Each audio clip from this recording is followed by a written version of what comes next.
City cable news కి స్వాగతం. రాజుపేటలోని రైతు బజార్కు ఆదరణ కరువై అసాంఘిక కార్యకలాపాలకు అడ్డంగా మారిందని స్థానికులు ఆందోళన వ్యక్తం చేస్తున్నారు. రాజుపేటలోని రైతు బజార్కు ఆదరణ కరువై అసాంఘిక కార్యకలాపాలకు అడ్డంగా మారిందని స్థానికులు ఆందోళన వ్యక్తం చేస్తున్నారు. మచిలీపట్నం మెయిన్ రోడ్లోని ప్రధాన రైతు బజార్ నగరంలో దూర ప్రాంతాల వారికి అందుబాటులో లేకపోవడంతో గత ప్రభుత్వ హయాంలో రాజుపేటలో మరొక కొత్త రైతు బజార్ ఏర్పాటు చేశారు. అయితే ఆశించినంతగా ఇక్కడ కూరగాయల కొనుగోలు లేకపోవడం, కేవలం 2-3 దుకాణాలు మాత్రమే విక్రయాలు సాగిస్తున్నా కొనుగోలుదారులు లేక అవి కూడా బోసిపోతున్నాయి. దాదాపుగా నిరుపయోగంగా మారిన ఈ రైతు బజారు ప్రస్తుతం అసాంఘిక కార్యకలాపాలకు నిలయంగా మారిందని పరిసర ప్రాంత ప్రజలు వాపోతున్నారు. రైతు బజార్ స్థానంలో పార్కు నెలకొల్పితే ఈ ప్రాంతవాసులకు ఆహ్లాదాన్ని పంచుతుందని ప్రజలు పేర్కొంటున్నారు. దాదాపు 4 ఎకరాల విస్తీర్ణం కలిగిన ఈ రైతు బజార్కు ప్రజల ఆదరణ కరువవడంతో దీనిలో వాకింగ్ ట్రాక్ తదితరమైనవి ఏర్పాటు చేస్తే అందరికీ ఉపయోగపడుతుందని స్థానికులు సూచిస్తున్నారు. స్థానికంగా ఒరేగూడెంలో ఉన్నటువంటి రైతు బజార్ని మంచి సదుద్దేశంతోనే ప్రారంభించినప్పటికీ ఆ ఉద్దేశం నెరవేరకపోగా కొన్ని అసాంఘికరమైనటువంటి కార్యక్రమాలు, అసభ్యకరమైనటువంటి సన్నివేశాలు ఇవి జరుగుతున్నాయి. దీనివలన అక్కడ ఉన్నటువంటి చక్కటి వాతావరణం కలుషితమైపోయి చెడుదారిన పట్టేటువంటి వాళ్ళకి ఆవాసంగా మారింది. ఈ విషయంలో మరి స్థానికంగా ఉన్నటువంటి పెద్దలు, ప్రభుత్వ అధికారులు, కార్పొరేటర్లు తగినటువంటి చొరవ తీసుకుని ఖచ్చితంగా దాన్ని సద్వినియోగపడేట్టుగా చేయాలనేటువంటిది ఈ ప్రాంతవాసిగా మా కోరిక. రైతు బజారు స్థాపించినప్పటికీ అక్కడ ఎక్కువగా షాపులు లేకపోవడంతో ప్రజలు కూడా ఇబ్బందులు పడుతున్నారు. ఉన్నటువంటి వాళ్ళు 1-2 షాపులు పెట్టుకుని ఏదో వ్యాపారం చేస్తే ఏదో నామికే వాస్తిగా నడపడం జరుగుతుంది. అలా కాకుండా రైతు బజారుతో పాటుగా చుట్టూ ఒక వాకింగ్ ట్రాక్, లేకపోతే కొంచెం పార్కు ఇలాంటివి కూడా ఏర్పాటు చేస్తే ప్రజలు ఇంకా ఎక్కువగా అక్కడికి గ్యాదర్ అయ్యి దాన్ని సద్వినియోగం చేసుకునేటువంటి పరిస్థితులు ఏర్పడతాయి. కాబట్టి ప్రభుత్వ అధికారులు, కార్పొరేటర్సు, ఇంకా ఇతరత్ర పెద్దలు అందరూ కూడా దానిపై ఒక దృష్టిని పెట్టి ఒక మంచి వాతావరణాన్ని కల్పించడానికి ప్రయత్నం చేయాలని చెప్పి కోరుకుంటున్నాను. రాజుపేట రైతు బజారు ఏర్పాటు చేసిన స్థలం దాదాపు 4 ఎకరాలు ఉంటుందని, ఈ స్థలాన్ని దివంగత కిలారు గోవిందయ్య అనే దాత ఆజాద్ హిందూ బాలికల పాఠశాల ఏర్పాటుకు వితరణగా అందించారని ఈ ప్రాంత వాసులు పేర్కొంటున్నారు. అయితే దాత ఆశయం నేటికి నెరవేరలేదని, ఇప్పటికైనా ఈ ప్రదేశంలో పాఠశాల ఏర్పాటు చేసి విలువైన 4 ఎకరాల స్థలం ఇచ్చిన దాత ఆశయం నెరవేర్చాలని స్థానికులు కోరుతున్నారు. ఆ స్థలం కిలారు గోవిందయ్య గారని ఒక చౌదరి గారు ఒక పాఠశాలను, ఆజాద్ హిందూ బాలికా పాఠశాలను ప్రారంభించాలనేటువంటి సదుద్దేశంతో దాన్ని ఆ రోజున ఇవ్వటం జరిగింది. దానికి ఇటు ప్రభుత్వాలు కానీ ఇవి కానీ రకరకాలైనటువంటి మార్గాల ద్వారా ఉండటానికి ఉన్నాయి 2 స్కూల్స్, కానీ అవి పెద్దగా ఉపయోగపడేటువంటి స్థితి అయితే లేదు. మళ్ళీ వాళ్ళు దాతలు ఇచ్చినటువంటి స్థలాన్ని వాళ్ళ ఆశయాల మేరకు ఒక మంచి పాఠశాలను కూడా ఆ ప్రాంతంలో నెలకొల్పి వాళ్ళ ఆశయాన్ని కూడా తీర్చిదిద్దాలని చెప్పి కోరుకుంటున్నారు. ఏదేమైనా ఆ స్థలం దాదాపుగా 4 ఎకరాలు ఉంటుంది. ఈ 4 ఎకరాల స్థలాన్ని చక్కటి సద్వినియోగపరిచే పద్ధతిలోకి తీసుకురావాలని చెప్పి నేను మనస్ఫూర్తిగా కోరుతున్నాను.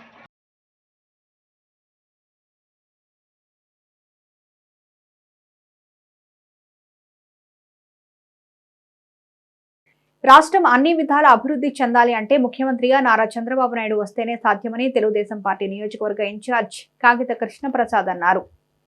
టీడీపీ నాయకులు, కార్యకర్తలతో కలిసి పెడన బస్టాండ్ సెంటర్ సమీపంలోని ఆంజనేయ స్వామి ఆలయంలో టీడీపీ నియోజకవర్గ ఇన్ఛార్జి కాగిత కృష్ణప్రసాద్ ప్రత్యేక పూజలు చేసిన అనంతరం పట్టణంలోని ప్రముఖులను కలిసి తనకు మద్దతు ఇవ్వాలని కోరారు. ఈ సందర్భంగా కృష్ణప్రసాద్ మాట్లాడుతూ రాబోయే ఎన్నికల్లో టీడీపీ జనసేన ప్రభుత్వం ఏర్పాటు అవుతుందని ఆయన పేర్కొన్నారు. ఈ కార్యక్రమంలో జనసేన పార్టీ నియోజకవర్గ ఇన్ఛార్జి పంచకల్ల సురేష్, రాష్ట్ర బీసీ ఫైనాన్స్ కార్పొరేషన్ మాజీ చైర్మన్ బొడ్డు వేణుగోపాలరావు, నియోజకవర్గ పరిశీలకుడు సాదరపోయిన ఏడుకొండలు, టీడీపీ పట్టణ అధ్యక్ష కార్యదర్శులు ఎక్కల శ్యామలయ్య, వాహిబ్ ఖాన్ తదితరులు పాల్గొన్నారు. ప్రముఖులందరినీ కూడా కలిసి వారితో మాట్లాడి తెలుగుదేశం జనసేన ప్రభుత్వాలు ఏర్పాటు దిశగా వారందరూ కూడా కృషి చేయాలని చెప్పేసి మరి అందరినీ కూడా కలవటం జరుగుతూ ఉంది. అందరూ కూడా మరి పెడన పట్టణంలో కానివ్వండి, 4 మండలాల్లో ఉన్నటువంటి ప్రజలందరూ కూడా కోరుకునేది ఒకటే, ఈరోజు తప్పకుండా తెలుగుదేశం మరియు జనసేన పార్టీల అధికారంలోకి రావాలి. నారా చంద్రబాబు నాయుడు గారు ముఖ్యమంత్రి అయితేనే ఈ రాష్ట్రం అభివృద్ధి చెందుతుంది. యువతకి, మహిళలకి, రైతుకి ముఖ్యంగా ఈ రంగాలన్నింటినీ కూడా అభివృద్ధి చెందుతాయని చెప్పేసి రాష్ట్రంలో ఉన్నటువంటి ప్రజలందరూ కూడా సుభిక్షంగా ఆనందంగా ఉండాలంటే తప్పకుండా తెలుగుదేశం జనసేన పార్టీల అధికారులు రావాలని చెప్పేసి ప్రతి ఒక్కరు కూడా ఈరోజు కోరుకుంటా ఉన్నారు. ఈ దుర్మార్గమైనటువంటి పాలన తరిమి కొట్టాలని చెప్పేసి అందరూ కూడా, ఎందుకంటే ఈ వైసీపీ ప్రభుత్వం అధికారంలో వచ్చిన దగ్గర నుంచి కూడా ప్రజల మీద విపరీతమైనటువంటి పన్నుల భారం, ప్రజల మీద దోపిడీ చేయటం, ఇట్లా ఏ రంగాన్ని చూసినా కానీ నిర్వీర్యం చేస్తాడు. నియోజకవర్గ తెలుగుదేశం జనసేన పార్టీ అభ్యర్థిగా కాయతి కృష్ణప్రసాద్ ఎంపిక చేసిన సందర్భంగా ఈ పట్టణంలో ఉన్నటువంటి ప్రముఖంగా ఉన్నటువంటి వ్యక్తులను కలిసి వారి ఆశీస్సులు తీసుకుని వారి యొక్క ఆశీస్సులతో ఈ నియోజకవర్గంలో విజయం సాధించాలని చెప్పి అని విజయం కోసం అందరినీ కూడా అభ్యర్థిస్తూ వారి ఆశీస్సులు పొందడానికి ఈరోజు కృష్ణప్రసాద్ గారు రావడం జరిగింది.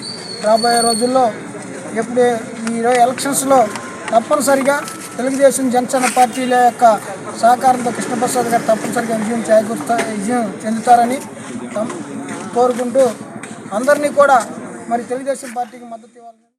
పెడన నియోజకవర్గంలో విచిత్ర పరిస్థితి నెలకొంది. టీడీపీ, వైసీపీ అభ్యర్థులతో పాటు మరో అభ్యర్థి పోటీలో ఉండడం అంతని అయోమయానికి గురిచేస్తోంది. కృష్ణా జిల్లాలో పెడన నియోజకవర్గం ఒక విలక్షణమైందిగా పేరుగాంచింది. అందుకు తగ్గట్టుగానే ప్రస్తుతం నియోజకవర్గంలో విచిత్ర పరిస్థితులకి రాజకీయ విశ్లేషకులే నోరెళ్లబెడుతున్నారు. ఈ నియోజకవర్గ వైసీపీ ఇన్ఛార్జిగా ఉప్పల రాముని పార్టీ అధిష్టాన వర్గం ప్రకటించడంతో నియోజకవర్గంలో ఆయన విస్తృతంగా పర్యటిస్తూ ఎన్నికల ప్రచారం మొదలుపెట్టేశారు. ఇక తెలుగుదేశం జనసేన పార్టీల ఉమ్మడి అభ్యర్థిగా కాగేత కృష్ణప్రసాద్ని అభ్యర్థుల తొలి జాబితాలోనే టీడీపీ ప్రకటించింది. దీంతో కృష్ణప్రసాద్ ఎన్నికల ప్రచారానికి శ్రీకారం చుట్టేసి నియోజకవర్గంలో విస్తృతంగా పర్యటిస్తున్నారు. అయితే మాజీ డిప్యూటీ స్పీకర్, టీడీపీ రాష్ట్ర ఉపాధ్యక్షుడు బూరగడ్డ వేదవ్యాస్ ఈ నియోజకవర్గం నుంచి టీడీపీ అభ్యర్థిత్వం కోసం విశ్వ ప్రయత్నం చేశారు. కానీ ఆయన ప్రయత్నాలు ఫలించలేదు. దీంతో ఆయన తీవ్ర అసంతృప్తి చెందడం, ఆపై మానసిక ఆందోళనకు లోనై అస్వస్థతకు గురవడం జరిగింది. ఇదంతా జరిగి 2 రోజులు గడవక ముందే బూరగడ్డ వేదవ్యాస్ పెడన నియోజకవర్గంలోని బలిపరు గ్రామంలో పర్యటించారు. ఈ సందర్భంగా ఆయన మాట్లాడుతూ, గతంలో తాను ఎమ్మెల్యేగా ఉన్నప్పుడు నియోజకవర్గానికి చేసిన అభివృద్ధిని ఏకరువు పెట్టి వచ్చే ఎన్నికల్లో పెడన నియోజకవర్గం నుంచి తాను పోటీలో ఉంటానని, ఈ నియోజకవర్గంలో ప్రజలను ఓటు అడిగే హక్కు తనకే ఉందన్నారు. తనకు ఓటు వేసి గెలిపించాలని ఆయన అభ్యర్థించారు. నియోజకవర్గంలో వైసీపీ, టీడీపీ అభ్యర్థులు ఇప్పటికే ఖరారవుగా బూరగడ్డ వేదవ్యాస్ తాను ఎన్నికల బరిలో ఉంటానని ప్రకటించడం అందరినీ అయోమయానికి గురి చేస్తోంది. ఇంతకీ వేదవ్యాస్ ఏ పార్టీ అభ్యర్థిగా పోటీ చేస్తారు అనేది పెద్ద చర్చనీయాంశంగా మారింది. ఈ సస్పెన్స్ కు ఎప్పుడు తెరపడుతుందో వేచి చూడాల్సిందే. ఇంగ్లీష్ పాలెంలోని ముత్యాలమ్మ ఆలయ 15వ వార్షికోత్సవాన్ని ఘనంగా నిర్వహించారు. ఇంగ్లీష్ పాలెంలోని ముత్యాలమ్మ ఆలయ 15వ వార్షికోత్సవాన్ని ఘనంగా నిర్వహించారు. ఈ సందర్భంగా అమ్మవారిని విశేషంగా అలంకరించి ప్రత్యేక పూజలు చేశారు. అమ్మవారికి అభిషేకాలు నిర్వహించిన అనంతరం మహిళలు సామూహిక కుంకుమార్చన జరిపారు. పెద్ద సంఖ్యలో భక్తులు ఈ కార్యక్రమంలో పాల్గొన్నారు. మచిలీపట్నం మన ముత్యాలమ్మ దేవాలయంలో నేటి వరకు దేవాలయం ప్రతిష్ట అయ్యి నేటికి 15వ సంవత్సరం 15వ వార్షికోత్సవం సందర్భంగా శ్రీ ముత్యాలమ్మ వారి సన్నిధిలో సామూహిక కుంకుమార్చన కార్యక్రమం సామూహికంగా మహిళల చేత దిగ్విజయంగా ఈరోజు దేవస్థానం వారు జరిపించారు. కావున ఈ భక్తులందరూ కూడా అమ్మవారి కార్యక్రమంలో పాల్గొని అమ్మవారి దివ్య కృపను పొంది తీర్థప్రసాదాలు స్వీకరిస్తూ దేవాలయ దినదిన ప్రవర్ధమానాభివృద్ధికి తోడ్పడుతూ ఉన్నారు. స్వస్తి. స్థానిక ఇంగ్లీష్ పాలెం మచిలీపట్నం ఇంగ్లీష్ పాలెంలో వేయించేసి ఉన్న శ్రీ ముత్యాలమ్మ తల్లి దేవాలయం ఈ రోజుకి సరిగ్గా 15వ వార్షికోత్సవం జరుగుతున్నది. ఇందు సందర్భంగా సామూహిక కుంకుమార్చనలు ఆలయ కమిటీ వారు జరిపించారు. అందరూ ఆలయ కమిటీ కుంకుమార్చనకి కావాల్సిన సామాగ్రి అంతా ఆలయ కమిటీ వారే సమర్పించారు. ఈ కార్యక్రమం చాలా అత్యంత వైభవంగా జరిగింది. అమ్మవారి ఆశీస్సులు అందరికీ కూడా ఉండాలని మనసారా కోరుకుంటున్నాను. జై ముత్యాలమ్మ తల్లి. మా ఇంగ్లీష్ ప్యాన్లో వేయించేసి ఉన్న శ్రీ ముత్యాలమ్మ తల్లి దేవస్థానం అమ్మ. నేను చిన్నప్పటి నుంచి ఇక్కడే పుట్టి పెరిగాను. అమ్మవారు చాలా మహిమగల తల్లి అమ్మ. నాకు మాత్రం అన్ని విధాలుగా ఆవిడ సహకరించి నేను ఈ స్థాయికి వచ్చానమ్మా. ఎవరైనా సరే మీ కోరికుంటే చక్కగా వచ్చి ₹1 కాయిన అమ్మవారి పాదాల దగ్గర పెడితే కంపల్సరీ మీ పనులు అవుతాయమ్మా. పేదలకు ఇళ్ల స్థలాలు ఇవ్వాలంటే మరో పేదవాడి భూమి లాక్కొని ఇస్తారా అని బంటుమిల్లి టీడీపీ నాయకులు ప్రశ్నిస్తున్నారు. పేదలకు ఇళ్ల స్థలాలు ఇవ్వాలంటే మరో పేదవాడి భూమి లాక్కొని ఇస్తారా అని బంటుమిల్లి టీడీపీ నాయకులు ప్రశ్నిస్తున్నారు. పెడన నియోజకవర్గంలో అతిపెద్ద జగనన్న కాలనీగా పేరుకొందిన బంటుమిల్లి పంచాయతీలోని జగనన్న కాలనీ మొదటి నుంచి వివాదాస్పదంగా మారింది. జగనన్న కాలనీకి ఆనుకొని ఉన్న కుమ్మరి కుటుంబానికి చెందిన శ్రీగాకుళ బేబమ్మ స్థలంలో కొంత జగనన్న కాలనీకి ఇవ్వాలని వైసీపీ నాయకులు, రెవెన్యూ అధికారులు తమపై ఒత్తిడి తెస్తున్నారని ఆమె ఆవేదన వ్యక్తం చేస్తున్న నేపథ్యంలో టీడీపీ నాయకులు ఆమెకు మద్దతుగా నిలిచారు. తనకున్న 13 సెంట్లు వాటాలో 8.5 సెంట్లు జగనన్న కాలనీకి ఇవ్వాలంటున్నారని ఈ సందర్భంగా ఆమె వాపోయింది. కుమార్తెలకు ఇచ్చిన కట్నం ఇలా ప్రభుత్వం లాక్కుంటే తమ కుమార్తెల పరిస్థితి ఏంటంటూ ఆమె ఆవేదన వ్యక్తపరుస్తోంది. తమ భూములు జోలికొస్తే తమ కుటుంబం మొత్తం పురుగుల మందు తాగి ఆత్మహత్య చేసుకుంటామంటూ ఆమె హెచ్చరిస్తోంది. విషయం తెలుసుకున్న టీడీపీ నాయకులు ప్రభుత్వం పేద ప్రజలకు ఇళ్ల స్థలాలు ఇవ్వదలుచుకుంటే స్థలం కొని పేదలకు ఇవ్వాల్సి ఉండగా పేదల వద్ద నుంచి దౌర్జన్యంగా లాక్కొని ఇవ్వాలనుకోవడం సరైన పని కాదంటూ మండిపడ్డారు. ఇదే విషయంపై స్థానిక రెవెన్యూ అధికారి గతంలో ఈ భూములు రిజిస్ట్రేషన్ చేసుకున్నట్లు, తమ వద్ద ఆధారాలు లేవని, ప్రభుత్వం నుంచి వారికి ఇచ్చినట్లు ఎటువంటి పత్రాలు రికార్డుల్లో లేవని, కనుక ఈ స్థలాన్ని జగనన్న కాలనీ లేఅవుట్లు వేయడం జరిగిందని రెవెన్యూ అధికారులు పేర్కొంటున్నారు. ఏమైందండి, కొక్కులన్నీ తీసుకొచ్చి ఫ్యాట్లు వాళ్ళ వెనకాల మహేష్ వెనకాల తిరిగే వాళ్ళకి ఇళ్ల స్థలాలకు ఇవ్వాలని నన్ను దండించి మమ్మల్ని బాధ పెట్టి మాది తీసేసుకుంటాకి వచ్చాడండి. మాకు దౌర్జన్యంగా 3 ఫ్లాట్లు ఇస్తానంటున్నాడు. మాకు వద్దన్నాం. వద్దంటే కొక్కులేరుని తీసుకొచ్చేసి బాగు చేయించేస్తున్నాడు. ఆ కొక్కులేరుకి మేము అడ్డపడిపోయాం, మా పిల్లలు తల్లిను. ఆ కొక్కులేరు అడ్డపడిపోయంగానే మళ్ళీ చాలాసేపు ఆలోచించి వెళ్ళిపోయి వచ్చి పద్దాకు వచ్చేస్తున్నాడు దీని మీదకి. నాది ఇది బందిరు భూమి, ఇది మీది కాదు అంటున్నాడు. మాది రిజిస్ట్రేషన్ భూమి, ఇది మాది, పలానా సాటి సబ్జెక్టు బాబు హరినాథ్ బాబు దగ్గర కొన్నాడు మా మామగారు. ఇది మాది, మనిషికి 13 సెంట్లు. మా వాళ్ళు 3 అన్నదమ్ములు, ముగ్గురికి 3 13, 39 సెంట్లు కాగితాల్లో రాసి ఉన్నాయని కూడా చదివారు. చదివితే కాదు, ఆనాడు రిజిస్ట్రేషన్ అయింది కానీ ఈనాడు రిజిస్ట్రేషన్ లేదు. ఇది మాదే, మీకు చేసింది ఎవరో, మీకు అమ్మింది ఎవరో అది చెప్పు అని అడుగుతున్నాడు. పలానోళ్ళు అమ్మారంటే నీకు ఎంత భూమి ఉంటే అంత భూమి లాగేసుకుంటాను, ఇది నేను సాగవన చేసుకుంటాను. మా రిజిస్ట్రేషన్ భూమి మాకు కావాలి, మేము ఇచ్చుకుంటాం. మా వెనకాల తిరిగే వాళ్ళకి ఇళ్ళకి కావాలి, 20 ఫ్లాట్లు వెయ్యాలి దీంట్లో అనేసి దండిస్తున్నారండి. ఈ అమ్మారావు ఇయ్యారు. ఈ అమ్మారావు దగ్గరికి వెళ్ళిన తల్లి నలుగురు వెళ్ళిన అదే మాట అంటున్నాడు. ఇయ్యారావు ఇదే మాట అంటున్నాడు. మాట్లాడితే నాది అంటున్నారండి. ఇది మాదేవితే మాది అంటున్నాడు. నీకు ఎవరు అమ్మింది?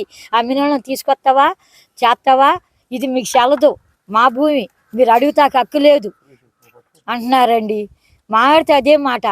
అక్కడికి వచ్చి మహేష్ వచ్చి మీది కాదు, ఇది మాదే, మీకు ఎవరు చెప్పారో మీదని అని మహేష్ వచ్చి అయ్యింత అంటున్నాడు. ఎంఆర్ఓ దగ్గర వెళ్ళిపోయిన ఎంఆర్ఓ దగ్గర ఎంఆర్ఓ ఆయన ఈఆర్ఓ ముగ్గురు ఒకటి అయిపోయి మా మీద కేసు పెట్టారు.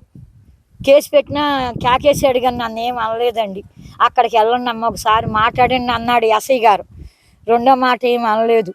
ఇది మీదైతే వాళ్ళేంటి దండిస్తున్నారు, వాళ్ళు ఎవరికి ఇస్తారు, ఎవరు తీసి ఎవరికి ఇస్తారు అన్నాడండి ఈయన ఎస్ఐ గారు. మిర్జెట్టి బాబు గారి దగ్గర మా మామగారు కొన్నాడండి.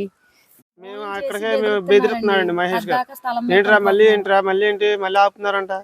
మొన్న ఇస్తా అన్నాక 3 ఫ్లాట్లు తీసుకోమన్నాక ఇంకేంటండి అవి కాడ మీకు మొత్తం లాగేసుకుంటాం అని అడుగుతున్నాడండి. మా ఫోన్ చేసి ఇట్లా అంటున్నాడండి మహేష్ గారు. మాకు 3 ఇళ్ళు ఉన్నాయండి. ఎప్పుడో 40 సంవత్సరాల కిందట మా తాత వాళ్ళు కొన్నారు. 40-50 సంవత్సరాల కిందట మేము కుమ్మర్లు అండి. రాయి చేసుకుంటాకి మాకు స్థలం ఎక్కువ, ఖాళీ స్థలం ఎక్కువ కావాలండి. దానికోసం అండి మేము కొనుక్కున్నాడు అండి మా తాత. రాయి చేసేవాళ్ళం అండి. అయితే అంత క్రితం ఇక్కడ ఇల్లు ఉండే కదండి, అంతగా తక్కువ ఉండే. అప్పుడు మేము ఎవరేమనేవాళ్ళు కాదు. తర్వాత మళ్ళీ వీళ్ళందరికీ ఇల్లు అందరు కట్టుకున్నాక అబ్జెక్షన్ పెడితే సరైన ఆ రాయి పని ఆపేసామండి. రాయి పని ఆపేసి మేము కూలీ నాలి చేసుకుంటూ బతుకుతున్నామండి. ఈలోపు ఈ చెట్లు కొట్టేసి చేస్తున్నాడండి, బెదిరించేస్తున్నాడు మహేష్ గారు. అసలు మీకు ఇవ్వం, 3 ఫ్లాట్లు ఇస్తాం, తీసుకోండి అసలు లేదు అని అంటున్నాడండి. ఈఆర్ఓ నారాజు గారు వచ్చి పద్దాకు వచ్చి కేకలేస్తున్నాడు మమ్మల్ని. మేము ఇళ్లలో పనులు చేసుకునే వాళ్ళమేనండి. ఎవరికాళ్ళే కష్టపడుకుంటున్నాం. మా కట్నాల కింద ఇచ్చిందండి మా అమ్మగారు. మా భర్తలో తాగుమోతోళ్ళు, చెల్లి చూస్తే భర్త వదిలేశాడండి. ఎవరికాళ్ళే కష్టపడుకునే వాళ్ళమేనండి. ఇప్పుడు వచ్చి కట్నాల కింద ఇచ్చారంటే ఎవరు సొమ్ము వచ్చి కట్నాల కింద ఇస్తారో, ఇది గవర్నమెంట్ భూమి అని మమ్మల్ని కాడ బెదిరించాడండి. ఆడపిల్లల కాడ ఎంఆర్ఓ గారండి. ఈఆర్ఓ కాడ వచ్చి నాగరాజు గారు కాడ మాట్లాడాడండి. మీకేం సంబంధం, మీ కట్నాలకి ఇస్తాకి మీకేంటి, ఇది గవర్నమెంట్ భూమి, మీ అమ్మ ఎత్తే మీరు తీసుకోవడానికి ఎవరు సొమ్ము వచ్చి తీసుకుంటారని అడుగుతున్నారండి. మాకు బాగా బెదిరింపులు ఎక్కువైపోయినాయండి. చచ్చిపోతామన్నా సరే ఇక్కడ అన్నాడు, మీది కాదు గవర్నమెంట్ ఇది అని అడుగుతున్నాడండి. మా రిజిస్ట్రేషన్ భూమి మాది. ఏం చేసుకుంటారు, ఏం చేసినా సరే ఆ స్థలం ఎలా లాక్కుంటాం అని అడుగుతున్నాడండి. ఆయన చచ్చిపోమంటే చచ్చిపోతామండి,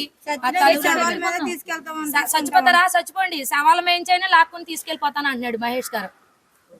ఆయన ఇష్టం వచ్చినట్టు మాట్లాడుతున్నాను. యువ గారు మరీనండి బెదిరింపులు ఎక్కువైపోయినాయండి. ఫోన్లు చేసి బెదిరిస్తున్నారు బాగా. మాకు అభివృద్ధి ఎలా చేయాలో తనకు కొత్త ఏమీ కాదని మాజీ డిప్యూటీ స్పీకర్ తెలుగుదేశం పార్టీ రాష్ట్ర ఉపాధ్యక్షుడు బోరగడ్డ వేదవ్యాస్ అన్నారు.